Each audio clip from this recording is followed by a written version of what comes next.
Hello students, good morning to all. आज का जो हमारा टॉपिक है 12th स्टैंडर्ड सब्जेक्ट है हमारा बिजनेस, और बिजनेस का जो हमारा टॉपिक है वो है डीमोनेटाइजेशन।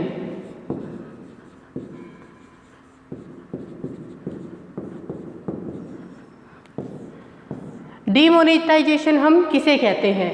जो आपका डीमोनेटाइजेशन का टॉपिक है ये हमारा बिजनेस एनवायरनमेंट के चैप्टर में है। तो बिजनेस एनवायरनमेंट के चैप्टर में जो आपने पढ़ा था कि वो सभी फैक्टर्स इंक्लूड होते हैं जो हमारे बिजनेस की एक्टिविटीज़ को क्या करते हैं, इफेक्ट करते हैं, यानी कि प्रभावित करते हैं। तो जिसके अकॉर्डिंग हमें अपने आप को एडजस्ट करना होता है।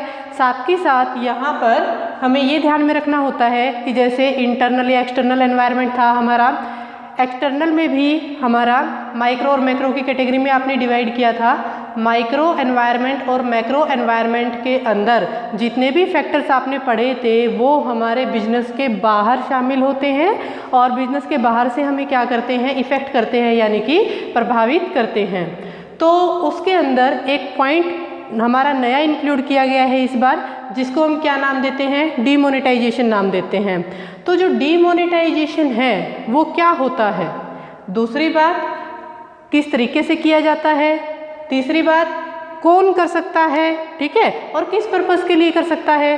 तो जैसा कि आप सभी जानते हैं कि हमारी कंट्री के अंदर 8 नवंबर 2016 को 8 नवंबर 2016 को डीमोनेटाइजेशन किया गया था इंडियन गवर्नमेंट के द्वारा। मोदी जी ने अनाउंस किया था 8 नवंबर 2016 को रात को। क्या अनाउंस किया था कि हमारी करेंसी के अंदर कुछ चेंजेस आएंगे। करेंसी के अंदर कुछ चेंजेस आने का क्या मतलब हुआ कि हमारे 500 रुपीज़ और जो हमारे 1000 रुपीज़ के जो नोट्स थे उनको क्या कर दिया गया, कैंसल। जो हमारे 500 और जो हमारे 1000 रुपीज़ के क्या थे, नोट्स थे, उनको क्या कर दिया गया था, कैंसिल कर दिया गया था। क्रॉस आप लगा सकते हैं या फिर आप लिख सकते हैं कि इनको क्या कर दिया गया था, कैंसिल कर दिया गया था। कैंसिल करने का मतलब क्या हुआ कि डीमोनेटाइजेशन हम उसे कहते हैं जहाँ पर किसी भी करेंसी को अमान्य घोषित कर दिया जाए उस देश की, उस इकोनॉमी की, गवर्नमेंट के द्वारा या फिर सरकार के द्वारा। डीमोनेटाइजेशन हम किसे कहते हैं, जब किसी देश की जो कंट्री है वो कंट्री क्या कर देती है कि अपनी जो इकोनॉमी में करेंसी सर्कुलेट हो रही है, जैसे हमें पता है कॉइन्स भी सर्कुलेट हैं, ठीक है, 5 रुपये का, 10 रुपये का सिक्का है, नोट्स भी हैं 10 रुपये का, 20 रुपये का, 100 रुपये का, 500 का, 1000 का।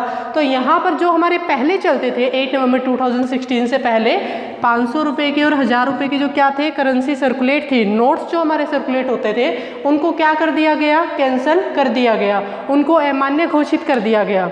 और इसके प्लेस पे यानी कि 500 और 1000 रुपये के प्लेस पे एक 500 रुपये का नया नोट जो है वो हमारे इकोनॉमी के अंदर सर्कुलेट किया गया गवर्नमेंट के द्वारा, आरबीआई के द्वारा, ठीक है। दूसरी बात ये कि 1000 रुपये के बिहाफ पे जो 500 रुपये था उसके ऊपर तो एक जो न्यू नोट है वो हमारा बना, ठीक है, जैसे कि आप सब जानते हैं, आप सब देखते ही हैं नॉर्मली अब। और इसके बिहाफ पे एक 2000 रुपीज़ का जो नोट है यानी कि न्यू नोट है वो हमारा मार्केट में क्या किया गया है, इशू किया गया है। तो ये हमारा क्या होता है, डीमोनेटाइजेशन होता है। डीमोनेटाइजेशन अगेन हम रिपीट करते हैं कि हम किसे कहेंगे, डीमोनेटाइजेशन हम कहते हैं जब किसी भी कंट्री की जो गवर्नमेंट है अपनी इकोनॉमी में जो भी मनी सर्कुलेट होती है, पेपर नोट्स हो सकते हैं, कोई भी कॉइन्स हो सकते हैं, तो कोई भी करेंसी है, ठीक है, उसमें से जिस भी वैल्यू को अमान्य घोषित कर दिया जाए, जिसका लीगल स्टेटस कैंसिल कर दिया जाए, मतलब इन दोनों का जो लीगल स्टेटस था वो क्या कर दिया गया था, कैंसिल कर दिया गया था। तो 500 और 1000 रुपये का लीगल स्टेटस कैंसिल कर दिया गया था, तो वो क्या कहलाता है, हमारा डीमोनेटाइजेशन कहलाता है। जब आप किसी भी पेपर नोट को क्या कर देते हैं, कैंसिल कर देते हैं, तो उसको आप क्या बोलते हो, डीमोनेटाइजेशन कहते हो। तो ये था हमारा डीमोनेटाइजेशन। अब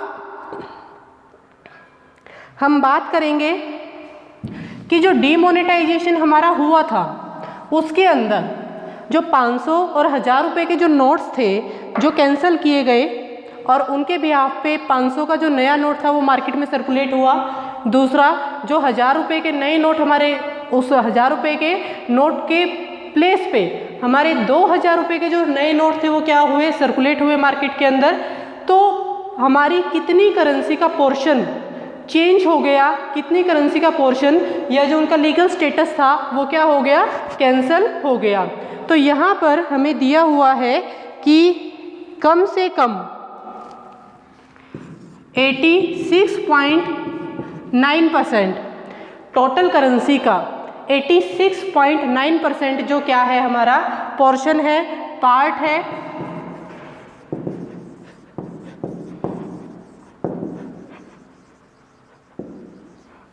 वो क्या हो गया था, कैंसल। यानी कि टोटल जितनी भी करेंसी थी उसमें से 500 और 1000 रुपये के जो हमारे क्या थे, नोट थे, उसका पोर्शन हमारा क्या था टोटल करेंसी में से, वो था 86.9%, जो क्या हो गया था हमारा, कैंसिल हो गया था। और जो हमारा 100% में से बचा, इट मीन्स 13.1%, जिसमें आप शामिल कर सकते हो कि आपका 10 रुपये का नोट था, 20 रुपये का नोट था, 50 रुपये का नोट था, या फिर आपका जो कॉइन्स थे उनको आप इंक्लूड कर सकते हो। ये अभी भी मार्केट में क्या है, आपके सर्कुलेट होते हैं। तो ये था हमारा डिमोनेटाइजेशन। डिमोनेटाइजेशन जिसके अंदर किसी भी करेंसी के जिस पोर्शन को या किसी भी नोट को जब आप क्या कर देते हो, कैंसिल कर देते हो, उसको देश की जो सरकार है वो अमान्य घोषित कर देती है, उसका लीगल स्टेटस जो है वो ख़त्म कर दिया जाता है और उसके प्लेस पे एक नई करेंसी जो होती है, कोई नया पेपर नोट जो है वो इंट्रोड्यूस किया जाता है मार्केट के अंदर। उसको आप क्या कहते हैं, डिमोनेटाइजेशन कहते हैं, जैसा कि हमारे देश में 8 नवंबर 2016 को किया गया था।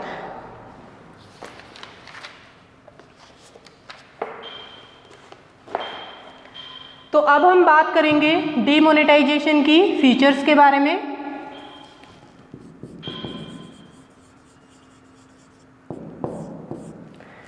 डिमोनेटाइजेशन की जो हमारी फर्स्ट फीचर है दैट इज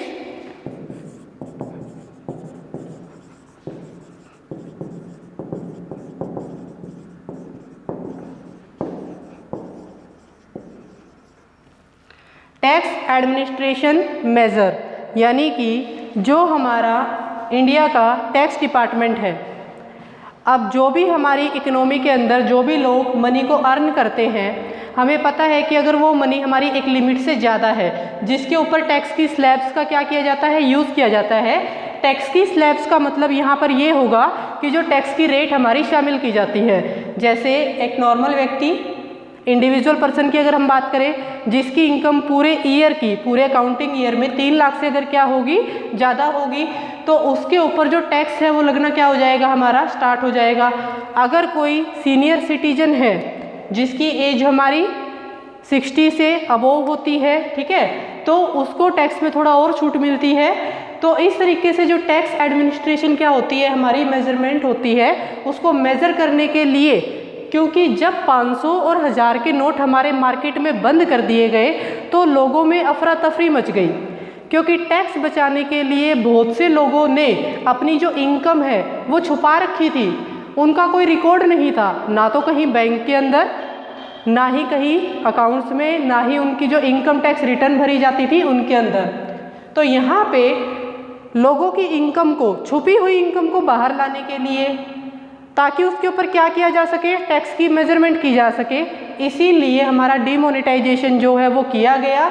यहाँ पर इसका मेन मोटिव आप ये भी कह सकते हो कि जो ब्लैक मनी लोगों के द्वारा क्रिएट की जाती है, ब्लैक मनी हम उसे कहते हैं जो मनी अनरिकॉर्डेड होती है, यानी कि जिसका रिकॉर्ड कहीं पर दर्ज नहीं है, आपके अकाउंट्स के अंदर नहीं है, गवर्नमेंट के पास इनकम टैक्स रिटर्न में कोई रिकॉर्ड नहीं है। तो अनरिकॉर्डेड मनी को या ब्लैक मनी को बाहर निकालने के लिए जो डिमोनेटाइजेशन है वो हमारा किया गया था। उसके बाद आता है tax evasion control measure.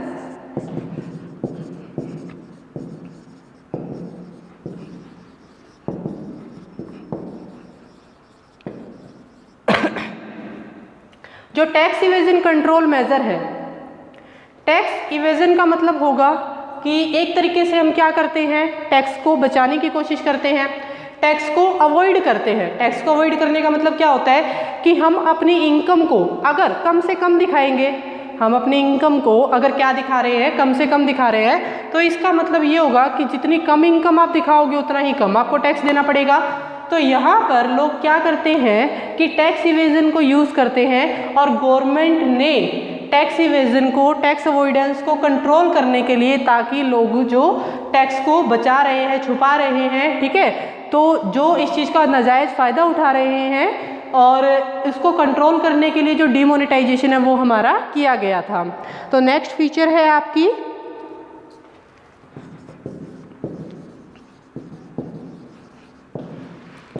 Channelising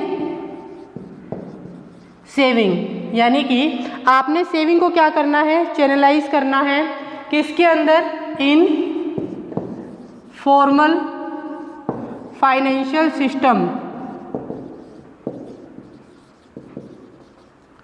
यानी कि आपने क्या करना है, सेविंग्स, यानी सेविंग का मतलब क्या होता है, हमारी इनकम का वो हिस्सा जो हम खर्च नहीं करते, हमारी इनकम का वो हिस्सा जो हम खर्च नहीं करते वो क्या कहलाती है, सेविंग कहलाती है।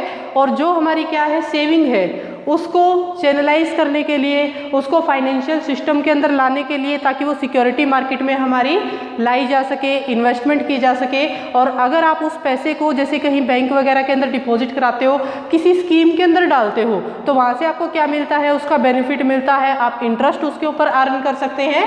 तो सेविंग को चैनलाइज करने के लिए भी हमारा डीमोनेटाइजेशन का यूज़ किया गया था, क्योंकि आपको पता है कि जब डीमोनेटाइजेशन से पहले लोगों के पास बहुत सारा पैसा था जो उनके घरों में उन्होंने छुपा के रखा हुआ था, जिसका कहीं पर कोई रिकॉर्ड नहीं था। जैसे ही डीमोनेटाइजेशन हुआ, अगले दिन से ही लोगों में अफरा तफरी हो गई कि लोग बैंकों की तरफ भागने लगे, कहीं हमारा पैसा मतलब ऐसे ही ना रह जाए और वो चलना ना बंद हो जाए, रद्दी की तरह ना हमें फेंकना पड़े।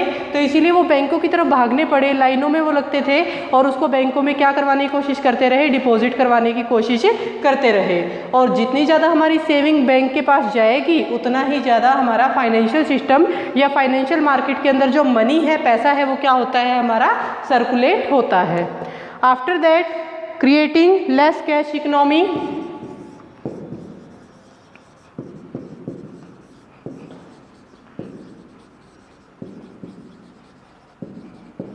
क्रिएटिंग लेस कैश इकोनॉमी मतलब कि कैश ट्रांजैक्शंस को क्या किया जाए, कम से कम किया जाए।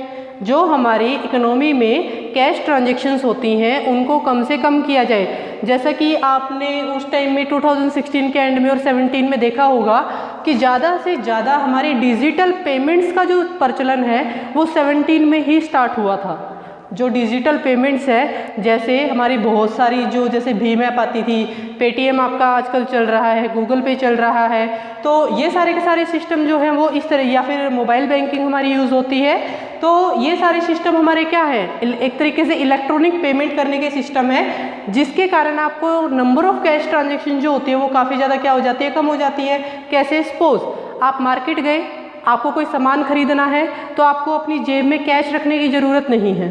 अगर आप किसी भी टाइप की मोबाइल बैंकिंग का या फिर आप पेटीएम का या गूगल पे का क्या करते हैं, यूज़ करते हैं। जैसे मैं अपना ही एक एग्जांपल आपको देती हूँ कि मैंने लास्ट वीक में कोई इलेक्ट्रॉनिक छोटी सी कोई आइटम खरीदनी थी, तो उसके अंदर क्या हुआ कि कैश नहीं था, तो मैंने क्या किया, गूगल पे से पेमेंट कर दी।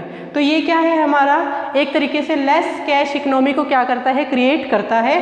तो इस तरीके से हमारा क्या होता है, डीमोनेटाइजेशन जो है वो ये सभी काम को भी क्या करता है, शामिल करता है। और ये सारी चीज़ें होना हमारी कंट्री के लिए पॉजिटिव मेजरमेंट का काम करती हैं, क्योंकि ये सारी चीज़ें क्या इफेक्ट डालेंगी, पॉजिटिव इफेक्ट डालेंगी हमारी कंट्री के ऊपर।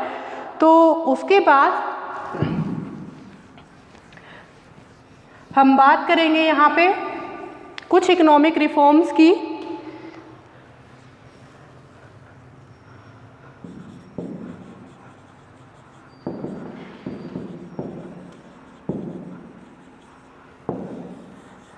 हम आज बात करेंगे इकोनॉमिक रिफॉर्म्स की। जो हमारे इकोनॉमिक रिफॉर्म्स हैं, यानी कि जो हमारी न्यू इकोनॉमिक पॉलिसी आई थी,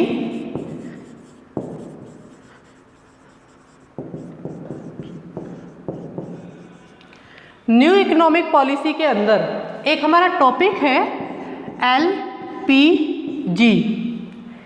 LPG के अंदर हम इसको किस तरीके से 3 कैटेगरी में डिवाइड करते हैं। L means liberalisation, P means privatisation and G means globalisation. तो यहाँ पर न्यू इकोनॉमिक पॉलिसी जो है हमारी कंट्री की, उसके अंदर LPG टर्म को यूज़ किया जाता है। LPG जो हमारी क्या है, टर्म है। L मीन्स लिबरलाइजेशन, जो P है privatisation, then G means globalisation. जो लिबरलाइजेशन है हमारा, लिबरलाइजेशन का मतलब ये होता है कि प्रजातांत्रिक पंजों से किसी चीज़ को छुड़वाना। फॉर एग्जाम्पल हम बात करते हैं, जैसे कोई पंछी है, कबूतर समथिंग हम कह सकते हैं, तो आपने देखा होगा कि कुछ लोग अपने शौक के लिए उसको पिंजरे में बंद कर लेते हैं। तोता है, पैरेट होता है, उसको पिंजरे में बंद कर लेते हैं, ठीक है। तो उसको उस पिंजरे से आज़ाद कराना, उसको एक तरीके से फ्रीडम दे देना, ठीक है, आज़ादी दे देना, ताकि वो अपनी मर्जी से उड़ सके, खा सके, पी सके, अपनी मर्जी से जी सके। तो वो क्या कहलाता है, लिबरलाइजेशन कहलाता है। अब लिबरलाइजेशन को हम हमारी कंट्री से, हमारी इकोनॉमी से कैसे रिलेट करेंगे। लिबरलाइजेशन का मीनिंग हमारा एक्चुअल ये है कि किसी भी बिजनेस के लिए, किसी भी बिजनेस की एक्टिविटी के लिए, या जैसे किसी न्यू बिजनेस हमने एस्टेब्लिश करना है, तो उसके लिए आपको गवर्नमेंट से क्या लेना है, लाइसेंस लेना है। तो उसके लिए आप क्या करेंगे कि एक नई पॉलिसी ऐसी बनाएंगे जहां पर उस बिजनेस को कोई न्यू फॉर्मेलिटीज़ या बहुत ज़्यादा नंबर ऑफ फॉर्मेलिटीज़ पूरी ना करनी पड़े। तो वो क्या कहलाता है, लिबरलाइजेशन कहलाता है। इट मीन्स कि गवर्नमेंट का कंट्रोल किसी भी चीज़ पे कम से कम कर देना। गवर्नमेंट का जो कंट्रोल है, जो उसके ऊपर रूल्स रेगुलेशन फॉलो करने का जो बर्डन है, उसको कम से कम कर देना, वो क्या कहलाता है, लिबरलाइजेशन कहलाता है, ठीक है। टू अनशेकल, अनशेकल मतलब किसी को, जैसे हम पंछी को आज़ाद करवाते हैं, किसी के कंट्रोल को कम करते हैं, किसी को आज़ादी देते हैं। तो यहाँ पर अपनी मर्जी से क्या प्रोडक्शन करना है, कितनी प्रोडक्शन करना है, क्या प्राइस डिसाइड करना है किसी भी गुड्स का या किसी भी कमोडिटी का, तो ये सारी बातें डिसाइड करना किसके अंदर आएगा, हमारा लिबरलाइजेशन के अंदर आएगा। मतलब फ्रीडम देना, ताकि ज़्यादा लीगल फॉर्मेलिटीज़ हमें पूरी ना करनी पड़े। सेकेंड पॉइंट हमारा आता है privatisation. Privatisation means government sector के दरवाजे ओपन कर दिए जाते हैं, किसके लिए, प्राइवेट सेक्टर के लिए। इसका मतलब आप गवर्नमेंट सेक्टर में प्राइवेट सेक्टर को शामिल करते हो, कि जो हमारा प्राइवेट सेक्टर है, प्राइवेट सेक्टर के पास पैसा इन्वेस्ट करने के लिए बहुत ज़्यादा है, उनके पास मैनेजमेंट एफिशिएंसी कैपेबिलिटी बहुत ज़्यादा है, बट गवर्नमेंट सेक्टर के पास ना तो मनी इन्वेस्टमेंट के लिए बहुत ज़्यादा हम कह सकते हैं, क्योंकि उसके रिसोर्स और इनकम जो है वो हमारा, जैसे कि एक टैक्स है या कुछ नॉन टैक्स हमारी रिसिप्ट होती हैं, जिसको हम आगे पढ़ेंगे बजट के चैप्टर में। तो प्राइवेटाइजेशन का मतलब है जब आप गवर्नमेंट सेक्टर में प्राइवेट इंडस्ट्रीज़ को, प्राइवेट बिजनेस को, प्राइवेट सेक्टर को इंक्लूड कर लेते हो, शामिल कर लेते हो, तो वो हमारा क्या कहलाता है, प्राइवेटाइजेशन कहलाता है। उसके बाद आता है ग्लोबलाइजेशन। ग्लोबलाइजेशन मीन्स जब कोई भी कंट्री सिर्फ अपने ही देश में प्रोडक्शन करके उस गुड्स को बेचने की बजाय अपनी कंट्री की बाउंड्री के बाहर उस गुड्स को क्या करती है, सेल करती है। जब कोई कंट्री अपनी ही कंट्री में गुड्स को बनाती है और उसको विदेशों में क्या करती है, फॉरेन कंट्रीज़ के अंदर सेल करती है, रेस्ट ऑफ द वर्ल्ड में, अलग अलग कंट्रीज़ के अंदर, तो वो क्या कहलाता है, हमारा ग्लोबलाइजेशन कहलाता है, जिसको आप क्या बोलते हो, वैश्वीकरण भी बोलते हो। तो ये था हमारा डीमोनेटाइजेशन का आज का टॉपिक, और कुछ इकोनॉमिक रिफॉर्म्स के अंदर हमने एलपीजी का जो पॉइंट है, लिबरलाइजेशन, प्राइवेटाइजेशन एंड ग्लोबलाइजेशन, जो हमने आज पढ़ा। आई होप कि आप सबको ये समझ आया होगा।